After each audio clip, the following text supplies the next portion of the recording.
My name is Glenn Lubert. Let's talk about breaking bad habits, creating new habits, and using the science of behavior design so you can up-level your career, having amazing relationships, improve your health, and generally crush it overall.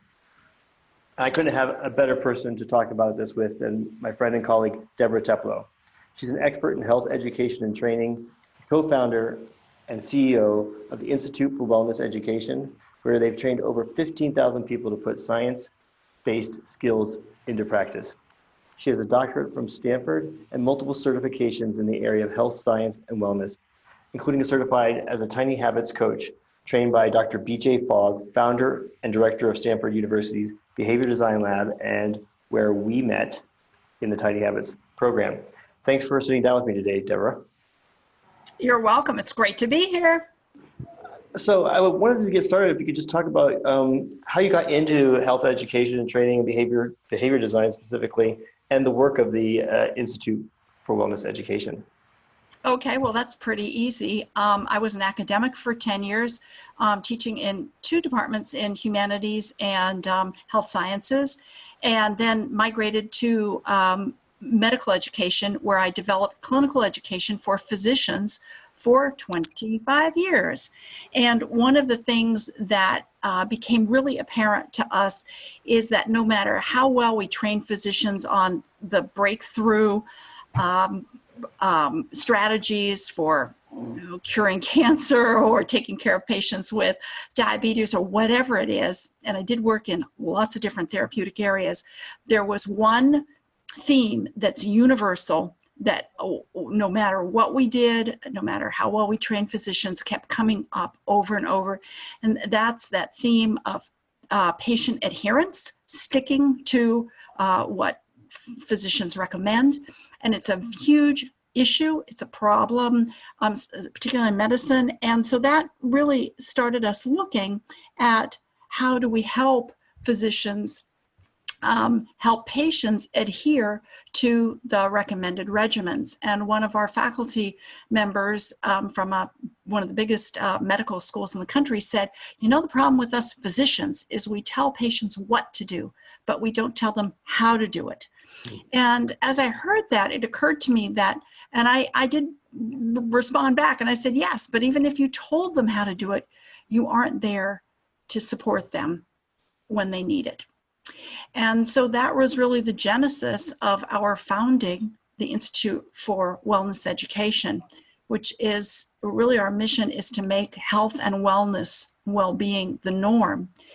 And it's to empower everybody, whether professional, including physicians, or everyday people of any age, to use science-based tools, techniques, approaches, and methods to foster positive and lasting behavior change.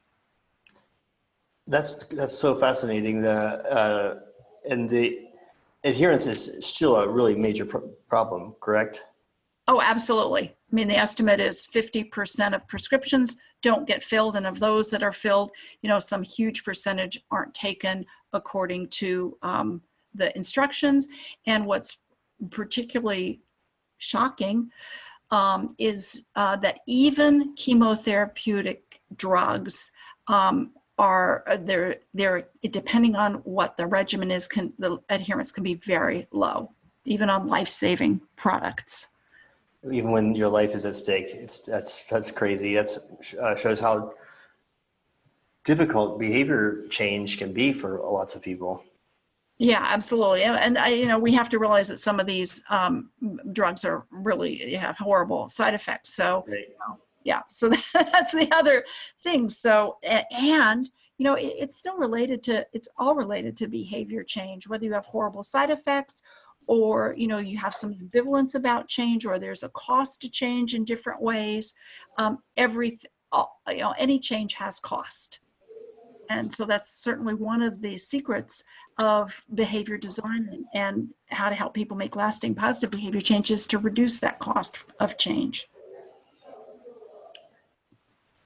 And you with the 15,000 people you've trained there, you've really focused on how the outcomes of that work have been.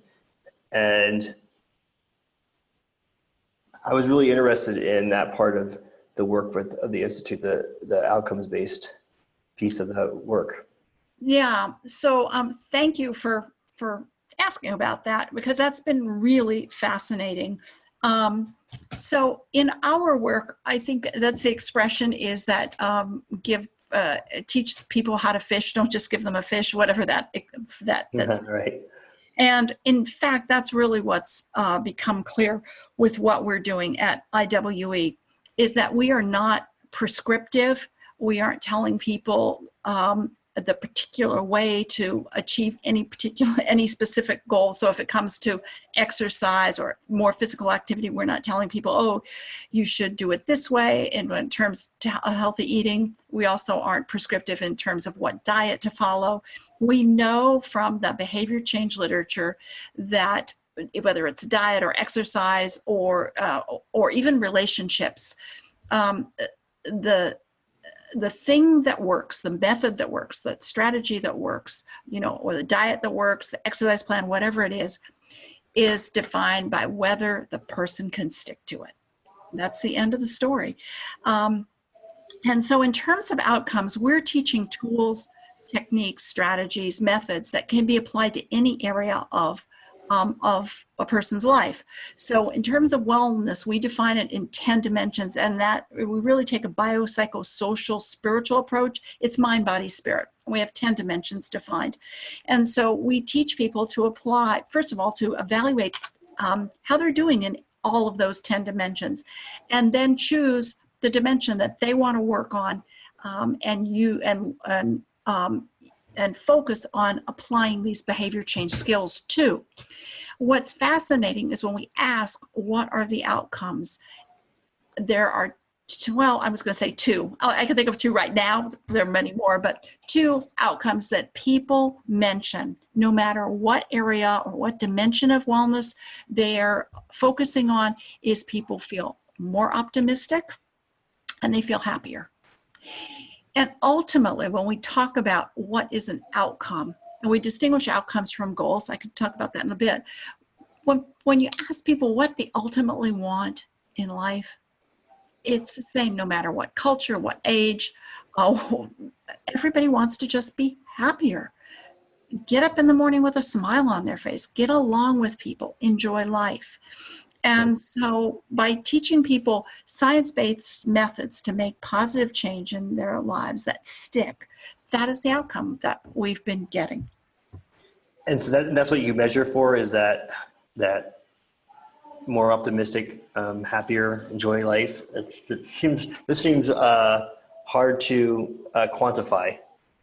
Well, we didn't start out doing that, but that in fact is what the outcome has been. So a goal can be, a goal we call is the behavioral objective, lose 20 pounds, exercise 5 days a week or whatever, spend X amount of time with my kids, whatever it is, that's the behavioral objective, that's the goal. But when you ask people, what do they notice that would tell them that their behavior change has made an impact on them?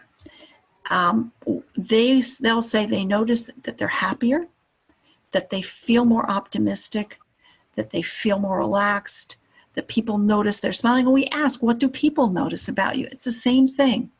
And so that is an outcome that we haven't necessarily looked for and tried to measure, but invariably that's what people say is the impact of learning science-based behavior change skills. That's interesting. The question of, what do people notice about you? Is that a reframing of the same question to try to get you out of your own self-mind, or? What do you notice that would tell you that something's different in your life? It's that comes out of solution-focused therapy. Okay. And it's very broad. It's not how do you feel or what do you see or what do you do. It's what do you notice.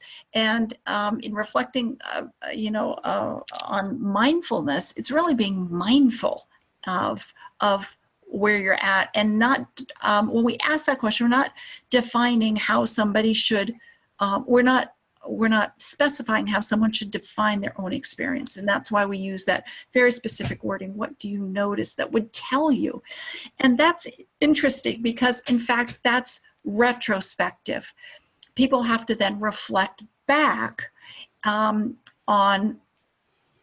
how their life has been going instead of projecting forward, which is kind of interesting. And we use that to help people actually define their goals. So instead of asking, what would you like to be different? We ask, suppose things were different. What would you notice that would tell you you'd achieve your goals? And so people have a lot of struggle with figuring out, what should I do next? How should I, lose weight or get more exercise or, meditate? And that's why people get stuck. They go to coaches, they go to therapists, they go to people for help because they are stuck. They don't know how to do it. When we kind of circumvent that by saying, okay, suppose that the miracle happened, or suppose you got what you wanted. You were exercising, you were, 10 pounds less. What would you notice that would tell you you've been the success? Then people are actually, through answering that question, they have to visualize themselves, or they have to experience themselves in that changed state. So just by answering that question, they're already experiencing the change. And that's why it's so powerful.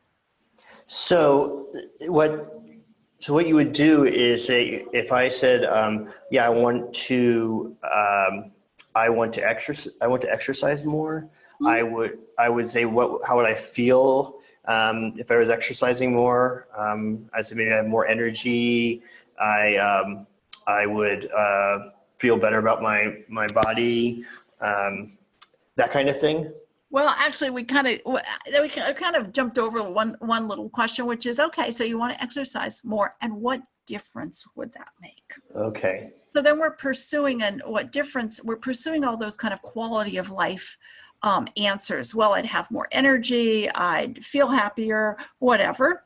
And then the next question is, and so suppose sometime after our conversation, you did feel happier. You did have more energy. What's the first thing that would tell you?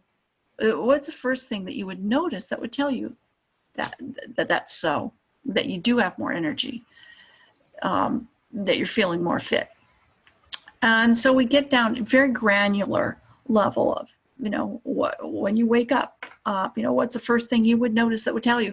And so then people start actually, you can see people immediately start imagining and using their creativities, because they have to imagine, well, what would it be like? And their body shifts, and they'll kind of assume the body posture of having arrived at that success. They'll say, well, I would open my eyes and I'd feel different. What would that be, that difference? I'd breathe deeper. I'd be more relaxed. And we also often think in what we don't want to be doing in terms of behavior change. Well, I don't want to smoke. I don't want to X. I don't want to be lying around on the couch. I don't want to drink soda. Mm-hmm. But we don't think what we want to do. And so that's another thing. Well, I wouldn't be so tense. Well, what would you be instead? And these are hard questions because A, we're not so mindful about about our experience. And B, we often think of those, what I don't want to be doing, rather than empowering ourselves with the vision of what a life could be like. And so that's another kind of technique we use. So I'm trying to actually, maybe I'm using this conversation maybe to do my own piece and say, okay, I want to work out more. So I'm going to have more energy. I'm going to feel happier. And you said, what's the thing? What would I notice? And so that would tell me that I have more energy and feel happier. I was putting down here that I'd be able to go longer in the day with having energy to do the things I wanted to do. I would have maybe a skip in my step during the day. And so I have those two pieces and things. So now I visualize this. Now how do I bring that to what I need to do today for my behavior? Oh, that's really a great question. So then we'd go back to, okay, and so on the day when you're feeling happy, what are you doing? So Okay. we would walk you through, well, I'd start with exercising because I know that's what's going to make me happy. Okay.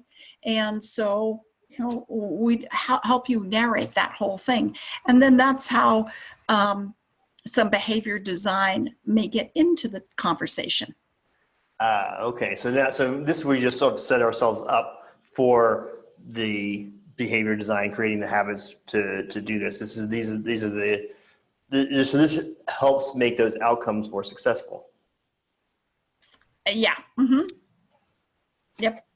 And you mentioned is part being mindful of how you are. Is it being mindful in retrospect or being mindful in the moment that you're asking them when you have these questions? Oh, that's really interesting.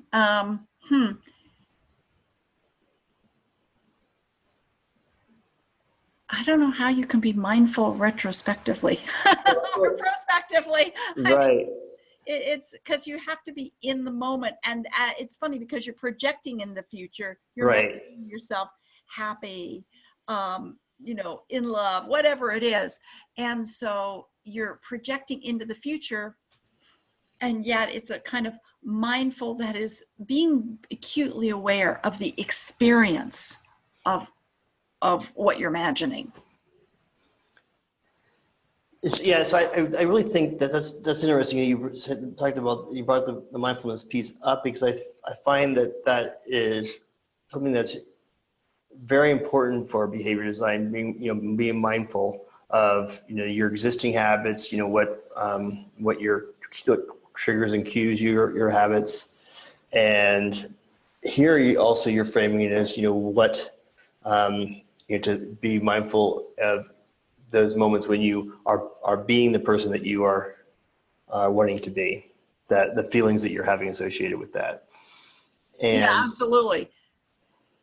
Yeah, it's not just abstract. It's not just, I want to be healthier. So what difference would that make? How would you notice that you were healthier? How would other people notice that you're healthier? And, it can do a real drill down in the most granular, most detailed discussion or description of that kind of preferred future. And you start with these 10 dimensions of well-being. And 10 dimensions of wellness. Wellness. And what are those 10 dimensions? That's a great question. So the 10 dimensions, kind of funny, I've been working with this for so many years. So it starts with, and let me just explain that these 10 dimensions were derived from the there have been 8 dimensions defined. People define them in different ways.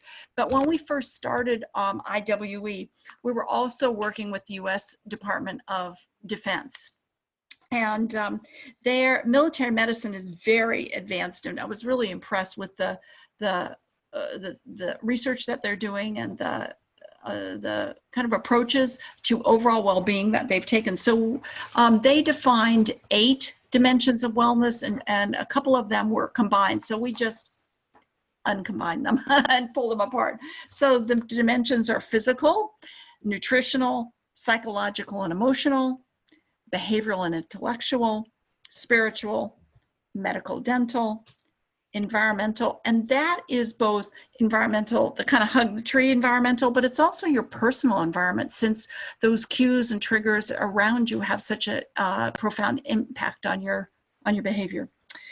Financial, social, and occupational.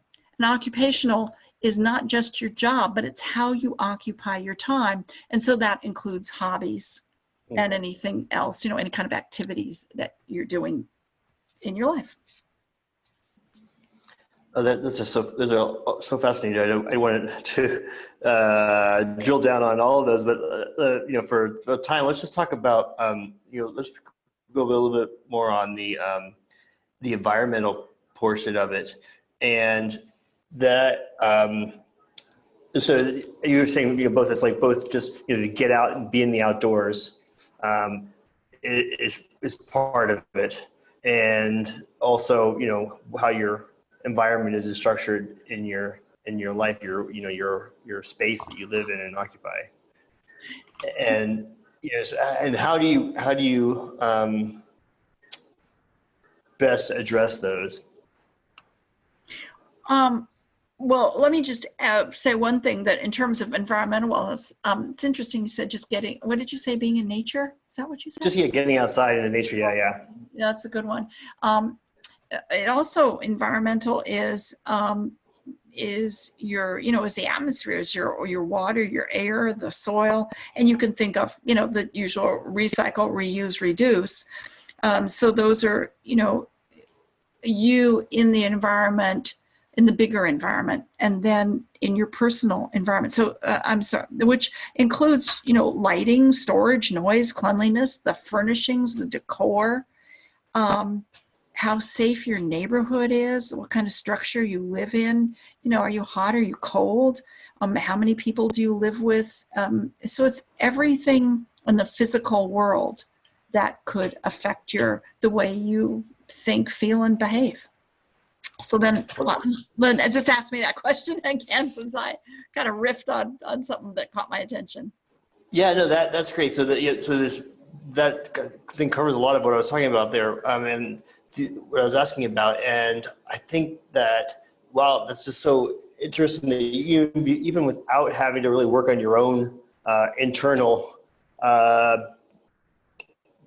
motivation and for your behaviors, if you just work on some of these environmental things, that puts a lot into place. Oh, absolutely. Absolutely. I mean, if you don't want to eat junk food and you open your cupboard and there's no junk food in there, and you want to eat healthy food, and you have, some, I don't know, whole grain crackers or, piece of dried fruit, you're going to be eating healthier. And that's, interestingly, when you think about environment and the role it plays, it's easy to be a kind of superstar at health or wellness if you're at a spa or retreat, or you're going to rehab. And what trips people up is when they get back to, I put this in quotes, real life, because no matter how motivated, how much they're committed to doing the right thing and keeping up the practices that they've learned at the spa or the retreat or rehab or whatever, there are all those environmental cues, and there are all of the social cues that could argue against them sticking to their plan. So that's why it's so critical when you're thinking about behavior change. It's not just you and motivation or your willpower, which is what people often focus on, but it's, do you have the skills? What's the social setting? What are the social norms? Who's there to teach you, guide you? What are the rewards and incentives and disincentives? And then the environment around you that is cues, triggers, or facilitating change. That old adage of that you're the product of the 5 or 10 people that you spend most time with. That's highly accurate and relevant for your behavior. Yeah, absolutely. Absolutely. Because remember, one of the most primitive motivators we have is belonging. We are social animals. Our brains are cued to interacting, and highly, highly nuanced, refined sense of either belonging or, acceptance or rejection.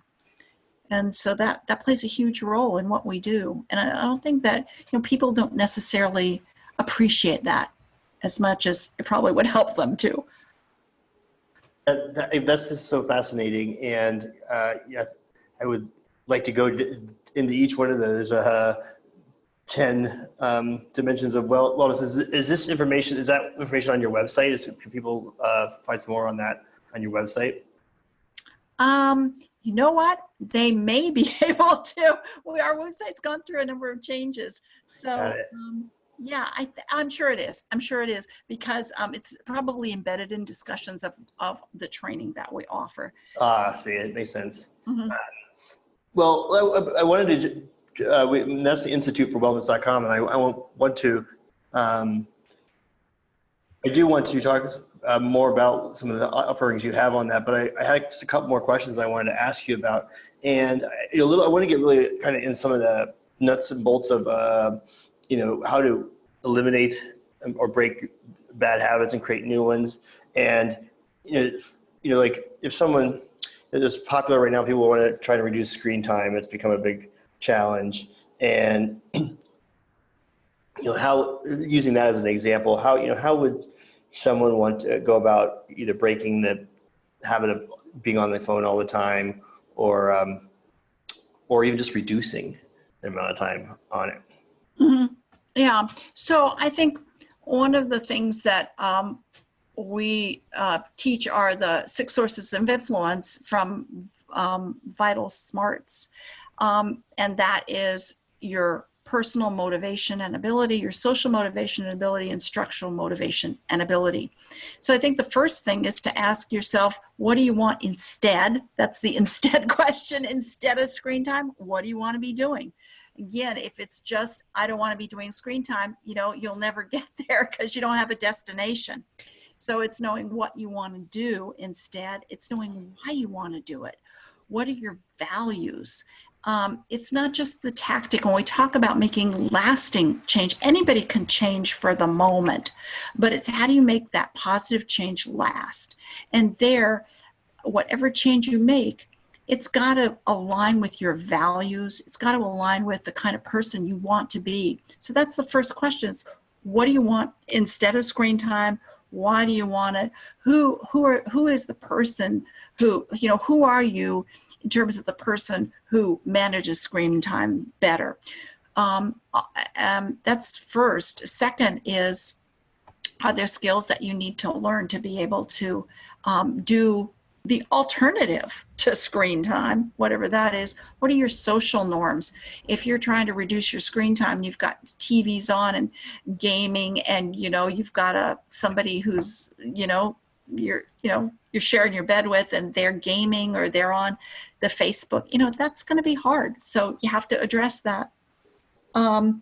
Like having a TV, your partner wants a TV in the bedroom, and you're trying to reduce screen time, and that's bad for a whole host of reasons. But yeah, that makes it really difficult. Yeah, and that first one is motivation, personal motivation. Personal motivation is, who do you want to inspire? Who can, that's personal, it's social. Who counts? Who do you want to be a role model for? So it's somewhat also social norms. And who is a model for you? Who can teach you? Who can guide you?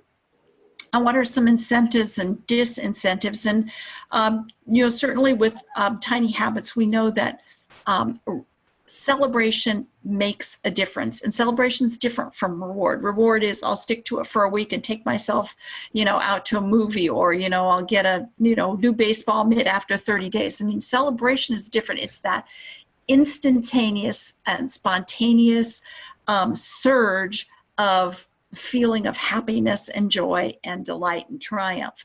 So every time you do something other than watch a screen, how do you celebrate that on a very granular level? And then what are the cues? We have some teenagers who are doing a lot better with their homework now because they have a box by the front door, and that cell phone goes into the box at the front door. They walk to their room, they do their homework.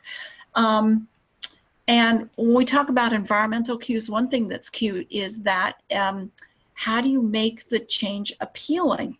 And so one of our teens decorated the box at the front door. It's very appealing to her. She's proud of it. It's cute, whatever. And so it's more incentivizing for her to dump her phone in that gorgeous box. So the box is not locked or anything. It's just that's just the behavior that that's a place. Yeah. Go ahead. So I said, anytime you can make it appealing and also use more senses, that's novelty. I mean, that is our alligator brain. We're very sensitive to those environmental cues. So you use more senses, like if the box if it's decorated, has something on there that also is maybe a grippy part or something like that activates the senses. What did you say? What part? Like the box that you put that phone in, for example, you might have a grippy part that feels good when you put your hand on Yeah. it. Oh, that's such a great idea. Yeah, absolutely. Mm-hmm. And I've experienced this before when I talked about celebration. And I want to just talk about this a little bit more. But when I tell people about celebration, that they're in their brain, they often connect it immediately with reward and have that confusion. I think it's really clear that that distinction is different. Like, oh, I'll give myself a chocolate for doing that correctly, Yeah. and it's like, no, it's not quite the right thing there. The celebration is just more of a smile or throw your arms in the air or an attaboy type statement to yourself. Absolutely. Mm-hmm. In fact, but yeah, and BJ Fogg had an example of imagining rolling up a ball of paper and tossing it in the waste paper basket and making it. And so I took that and I got some puff balls and some little like just paper cups. And I gave a keynote recently at a New Jersey State meeting for addiction professionals. And I gave everybody one of these little puff balls and a paper cup and had people throw in the puff ball into the paper cup. And I said, and just, let yourself be spontaneous and celebrate. And I'm not exaggerating. I was very fearful that I had completely lost the entire audience of 500 people because people had so much fun throwing that little silly puff ball into the cup. It was as if I had a room full of 3 or 4 or 5-year-olds. There was such delight and joy. And that's really the essence of celebration. It's delight, it's joy, and it's completely spontaneous and completely unbridled. And so when I do a behavior that is reducing my screen time or doing something instead of the screen time, I want to celebrate something similar to that. Absolutely. Yeah. And throwing up your hands in the air and, attaboy. Yeah. And that is, and so in the 10 dimensions of well-being, when you say, what do you want to do instead, that's the occupational piece. How do you occupy your time? That's interesting. That's a really great question. I would, well, instead of, yeah, that's interesting because I was thinking the act of putting, I was fixated on that, putting that phone in the box or whatever. That's behavioral. And then, but the instead piece, what do I do instead? Because I've now just freed up 6 hours of my day or whatever. Yeah, it really is that occupational. Mm-hmm. Interesting. Mm-hmm. So one of the things I wanted to ask you about was in this context, even with screen time or any other thing you're trying to change, is the idea of stages of change.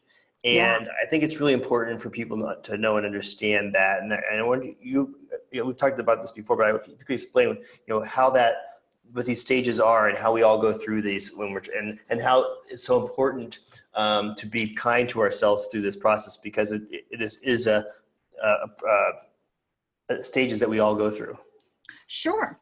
So stages of change, the technical term is the trans-theoretical model of change, and it was developed by Jim Prochaska and Carlo Di Clemente 30 years ago. And what they observed is that people go through stages of change leading to change. It's not just do it. It's really very different from the just do it. What they found is that many people aren't ready for change. They may be talking about change, but they're not really ready to jump because they may have some ambivalence about it, and so what they did is they defined 5 or possibly 6 stages of change, depending, and I'll explain that. So the first stage of change is, I call it the no way Jose stage of change. And it's in the formal model, it's called pre-contemplation. So pre-contemplation means they're not thinking about it. So an example of pre-contemplation, or the no way, Jose, not ready, is you may meet people who say, my doctor told me I need to lose weight, but she doesn't understand. Everyone in my family's big boned, and that's just how it is. So this person doesn't recognize that there's a problem, and they certainly don't recognize that there's a need for change. So that's no way, Jose. Contemplation is the next stage of change, and that's really thinking about it, but have mixed feelings. So that's the greatest characteristic, that the hallmark of contemplation is ambivalence. I call it the yes but stage. And I think, so many times you talk to people and it's yes but. I know I need to lose weight, but I like cookies too much. I know I should exercise, but I'm too tired when I get home from work. You can just go on and on. I know I should be nicer to so-and-so, but they just, they make me mad. Whatever it is, that's yes, but. And that's I'm laughing because I'm thinking, like, I've said that so many times, like, yes, I would like to have six-pack abs, but I like pizza too much. Absolutely. And then the next, and I'm going to tell you why it makes a difference to notice where you're at in each stage of change. And the next stage is preparation, and that's getting ready, or taking steps to get ready. So that's, I want to do more meals at home, and I don't know how to cook, so I signed up for cooking lessons. Or I really want to learn how to cook, lighter food or summer food. So I went out to the library and I got a cookbook. That's preparation. You're taking steps to do something. The next stage is action. You're actually starting to do it. I've got my cookbook, and today I am actually chopping vegetables, and I'm going to make a salad or a soup or whatever.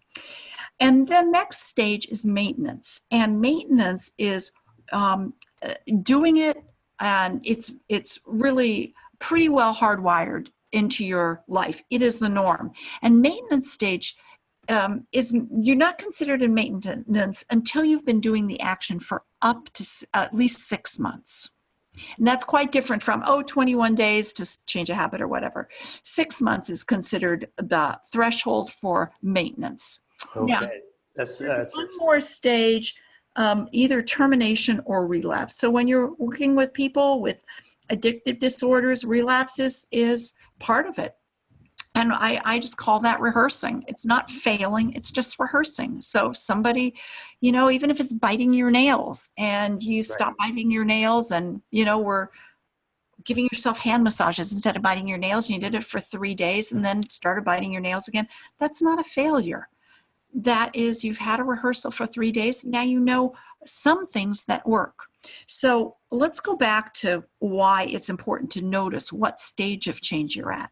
The importance is that there are different strategies. If you're ready for action, then someone's saying, here, try this new approach, that's perfectly fine. But where people come into trouble themselves, or with when you're trying to help someone, is you hear somebody say, I'd really like to get some exercise, but I just don't have time. Oh, well, try this. People aren't ready there. They haven't done the preparation. They're still stuck at, it costs too much, whether it's in time or effort or money. So at each stage, there's a specific objective or a specific goal that you have to reach to move through that stage. So for instance, pre-contemplation, that's no way, Jose, I don't recognize there's a problem. Everything's hunky-dory. So it's to recognize the discrepancy between where you're at and where you could be. So for instance, that big boned person whose doctor said you need to lose weight, and the person said, oh, that you don't understand, my whole family is big boned. So helping that person to recognize some discrepancy between where they're at and where they could be would be the goal for that stage of change. So it might be, well, what do you enjoy doing? What is your family life like? Well, it turns out the person has some little kids and they can't keep up with their little kids because they're out of breath. So there's where we might get some leverage and say, okay, so what contributes, and what contributes to out of breath? When have you been less out of breath? Well, it turns out when they were 20 pounds lighter. So you can move that person. In contemplation, that's the yes, but. So the goal there is to focus on the benefits of the change, and to reduce the power of some of that cost. Right. So if the benefits add up so much higher than the cost, and then the cost becomes less of an issue. Yeah, exactly. Or I say that's where we want to really get people salivating or fuel the fire in the belly. Preparation is helping people take steps in ways that really will secure success. So if they want to, their ultimate goal is to run 3 miles every day, preparing might be getting good shoes, but it also might be a plan that's manageable, which should be run to the end of your block and back, or the end of your driveway and back. That's preparation, and helping people really. Or just putting your shoes on. Yeah, exactly, and getting a plan that will promise success. Action is seeing what works. What are the cues that are working, and tweaking it in any way, whatever you're doing, seeing what you enjoy the most, what's the easiest, what brings you the greatest benefit, who else is supporting you, when are you having the most fun, whatever will keep someone sticking to the plan. So that's the action step. Maintenance is some of maintenance is working out what's kept you on track, when you've gotten off, what's helped you get back, how do you avoid the obstacles. That's probably part of action also, is once you really get started. And so that's the reason for noticing where you're at in the change process, because each stage has a specific strategy that can help you move through. It's also really important if you're ever trying to help anybody else. Hear somebody say, oh, I want to do this, but don't hand them a recipe, because it won't work. They're not ready. The piece about what helps you get back on track, that piece, and it's kind of connection to the relapse part too, right? Yeah, absolutely. And so there are some strategies that are very powerful as preventive strategies, first of all, and then there are strategies you can use to get back on track. And I think that's what I think is so important for people to understand, that going back through this process multiple times is that's pretty normal, and that's something to like I said, be kind to yourself about, because you really get you just get so down. People get so down on themselves because it didn't work, and you're like, okay, I'm just going to throw my hands in the air, just keep doing more of whatever's bad. Yeah, absolutely. And one thing we found in working with over 15,000 people is once they learn some of the principles of a more person-centered, strength-based approach, we'll hear, I realize now why I've beaten myself up so badly. It's, taking an approach that isn't effective to change. And so no wonder they've failed, in essence. I think be gentle with yourself, be kind with yourself, and also set goals that are motivating to you, that are exciting to you. And I was going to say the other thing is that people often don't anticipate that there will be challenges, and they don't plan for what to do in the event of a challenge. So there are two researchers in the New York area, Goldwitzer and Ettingen, who have developed what's called the if-then plan. And so you're actually not planning to have an obstacle, but you're planning to meet the obstacle and to be able to overcome it. So if I run into someone who's offering me donuts when I'm sworn off of them and I'm eating apples instead, then I will tell them, no thanks.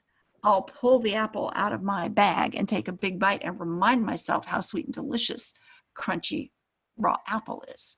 So that's an example of an if-then plan. And I think that's also important, that we talked about moving from abstraction to behavioral objectives, being mindful, and also recognizing that life has ups and downs. Being thrown curves is part of the process. And so to plan for how to respond when you hit a bump in the road or you're thrown a curveball is also critical in being able to make lasting positive behavior change. Yeah, I think that's, there's nothing that feels like it's not, it's not naturally. You would want to believe that, you don't want to, if you think of a plan, if you're going to fail, you might be thinking that, oh, then I'm going to fail. I'm planning on going to fail. So I don't want to think about that. But that's not what you're saying. You're saying you need to plan for that failure, because it's most likely higher chance it's going to occur. And absolutely. Yeah, I mean, we worked with somebody who was a marathoner. She did amazing runs. That was her life. And then she was laid flat out for an entire month with flu. And, there's no way after a month of being really flat on her back, she was going to get up and run a marathon. So interestingly, she started out at the original stages of change. When she felt really lousy, she was a pre-contemplation. No, I'm not doing this. That's the last thing in the world I need, is to be moving a muscle. And as she got better, then it was, yes, I'm getting better, but I still feel a little lousy. So I better rest a few more days. And then it got to, okay, I'm feeling better. Now how am I going to get back on track? And so that's for her. Mm-hmm. Yeah, so good. That's great. So I'm wanting to wrap up here a little bit, but I want to ask you one more question. As I'm an entrepreneur, you're an entrepreneur. I talked to a lot of entrepreneurs, and for me, that learning behavior design is super important, just from being able to perform and operate at my best. And I also think, though, that when you have a team of people that you're working with, that they all have challenges that they're bringing to the table, which then affects your overall performance of your business. And so I'm curious if you have any thoughts or advice for entrepreneurs on how they can help their team with using behavior design. Yeah, I do have one. Well, I was going to say I have one word to say, but I think it's a couple words. And I thought about this, and I think in working with so many people in so many different areas, businesses, countries, I think it comes down, the first order of business is to be kind to each other, to be nicer to each other. If you want to be a success, your team has to be operating at top level, and nobody operates well if they feel beaten down, if they don't feel psychologically safe. And being an entrepreneur means you're taking risks, you're thinking of new stuff, you're trying new stuff out. The only way people can be creative, use their imaginations, and do that is if there is safety. And we talked about the primal motivator of acceptance and rejection. We are social animals. People have to feel that they are safe, that they will still be accepted for whatever it is they're thinking about, whatever zany idea they want to try, and they try and fail. They still have to feel accepted and not have the fear of rejection. And when people treat each other more nicely, when they listen to each other, when they try and stand in each other's shoes and see the world from each other's eyes, I think that teams perform a lot better, and people feel a lot better, and they do better. Well, that's just a wonderful sentiment to end on, and I want to thank you, Deborah, for taking time with me today. People can find your information at the instituteforwellness.com. And I know you have a free course on there that's available that could be useful for parents on how to help your child learn, grow, and thrive on learning the growth mindset. Right. And is there anything else any other sources of information that you would like people to direct it to? Just go to our website. It is going to be updated, and we will be offering some new courses. So just stay tuned. And yeah, And yeah, that's what I've got to say. Great. Well, thank you again, Deborah. I really appreciate the time. Okay, thank you. Bye-bye. Bye-bye.